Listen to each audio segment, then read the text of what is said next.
So you're annoyed that your question wasn't answered yesterday? Well, today we're answering the rest of the questions that at least I've remembered coming up next.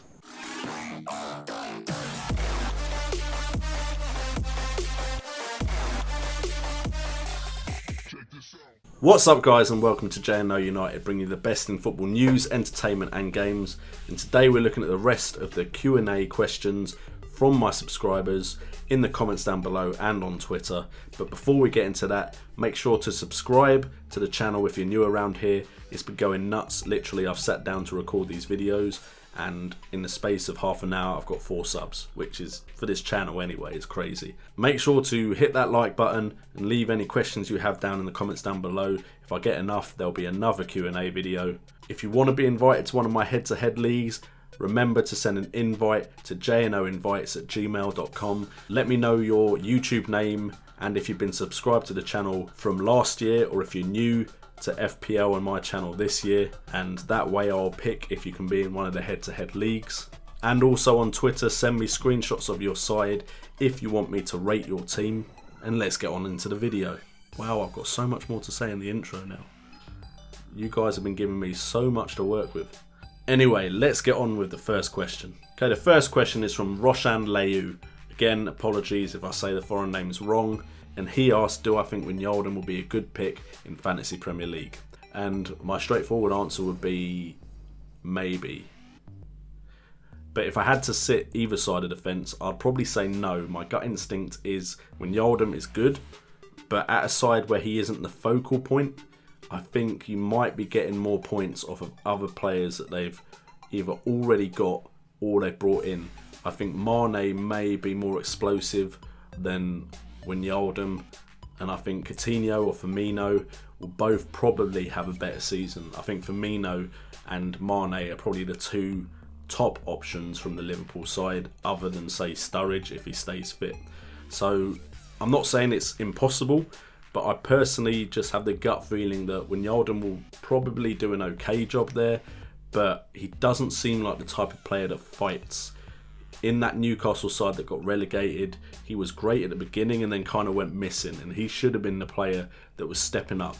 A bit like Andros Townsend did when he came in.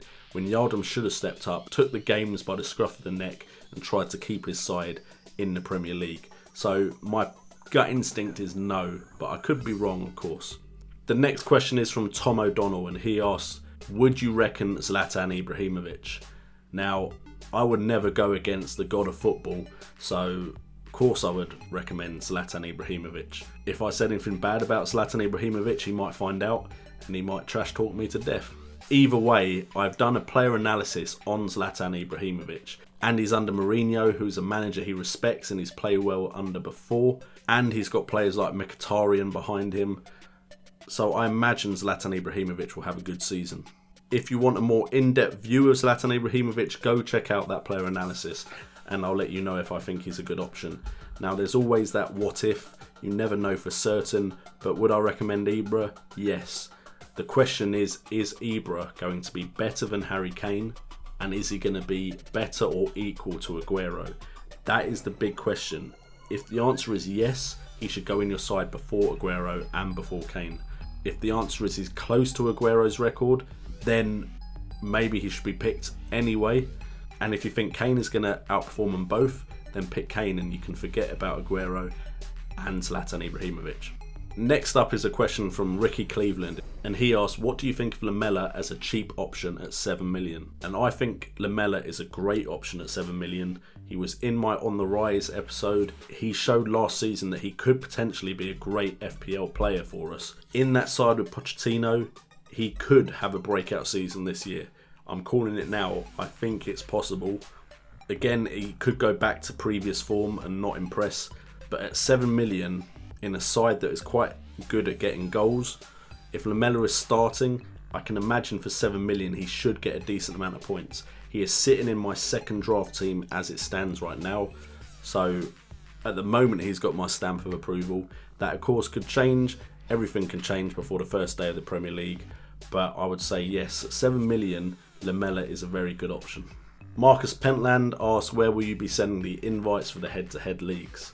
Well, you will be sending me an email, hopefully, Marcus, to jnoinvites@gmail.com, and then I should be sending you back an email with the code for the league, and then you should be over the moon, hopefully. Shaunak Kapoor asks, do you think with the signing of Aguero that Jordan Rhodes will still be a number 1 pick? Now, I think you have to watch pre-season for that. If they play in a 2-striker formation, then yes, I think he probably will be. That's just from what I've looked into the side. I've not looked in depth because I'm personally not really thinking over either of them. But I think if you bring in a player like Negredo, you're planning to start him before everyone else. And if you're playing a 1-man striker formation, then Negredo gets in. And I don't know what formation they're playing. You'll know closer to the start of the Premier League. But at the moment, I'd say Negredo will play over Rhodes unless there's a 2-striker formation for Middlesbrough. Ayesh Falur, a long-time subscriber of the channel, asked, what do you think of the £1.5 million difference between Aguero and Zlatan? Do you think it's justified? Now, me personally, I think Aguero should always be the most expensive striker on the game until someone else comes along and proves with a long-term track history that they are better than Aguero. Now, I think Man City and Manchester United's fortunes are going to improve this season. Do I think Aguero is going to be worth that much more than Zlatan? I can't see it. I can't see Zlatan not getting goals at Man United. Will he get enough? I don't know. With Europa League for Manchester United, I imagine Zlatan will play Premiership football and then they'll play someone else in the Europa League. So I think he will play the majority of Premier League games. If he's the focal point and that side clicks, I can't see Aguero being worth that much more than Zlatan. But I have more faith from the beginning of the season in Aguero than I do Zlatan.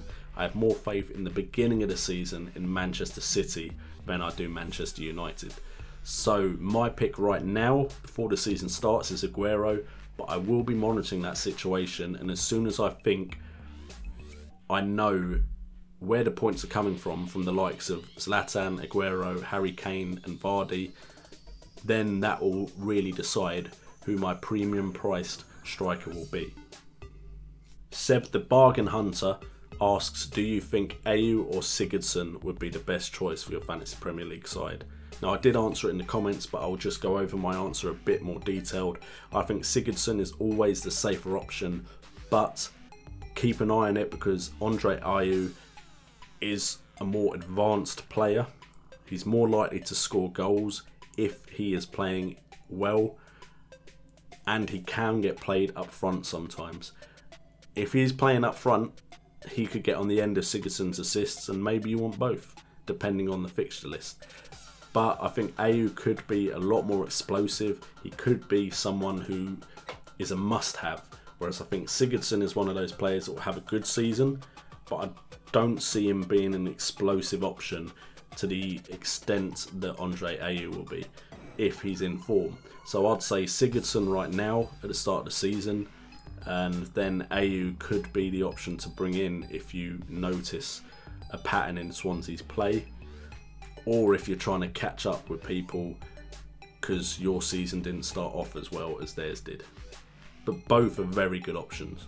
Brad J asks, who would you take out of these 4 midfielders? You have Mahrez, Eden Hazard, Kevin De Bruyne and Mkhitaryan.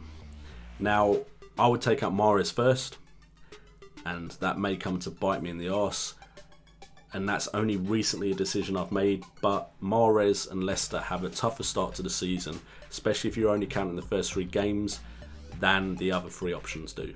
Then you're looking at who is the focal point of their side, and whether there are other options in that team that you are more confident in.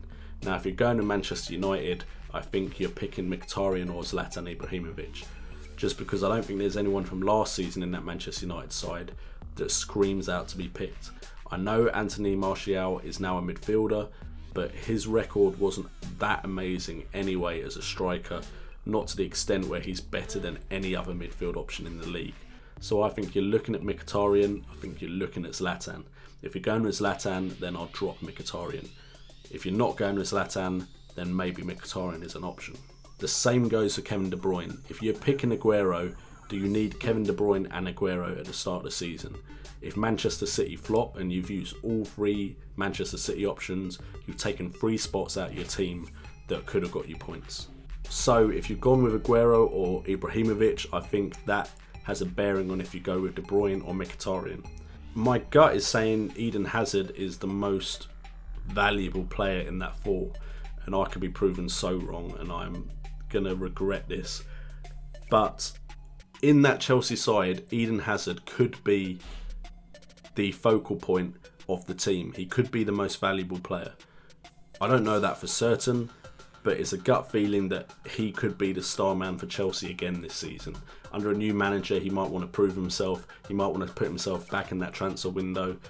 So maybe Eden Hazard is the most valuable player out of those 4. And the thing is, you're not even taking into account Dimitri Payet or Mesut Ozil. We are spoiled for premium price midfielders this season. And guys, that was the last question of this second part of Q&A. So thank you so much if you sent a question in. I hope my answers were valuable to you.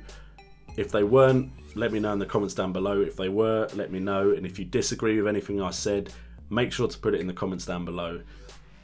Let's just talk fantasy football in the comments. I will get as involved as possible as well. But thank you so much for tuning in. 30 days of FPL has been a roller coaster ride, and who knows how many subscribers I'm on when this video is released. Maybe that should be a thing as well. Put in the comments down below what the subscriber count is when you watch this video. That could be something pretty cool. Anyway guys, thank you so much for tuning in. I've been JNO, you've been awesome, and remember, it's all about the gaming.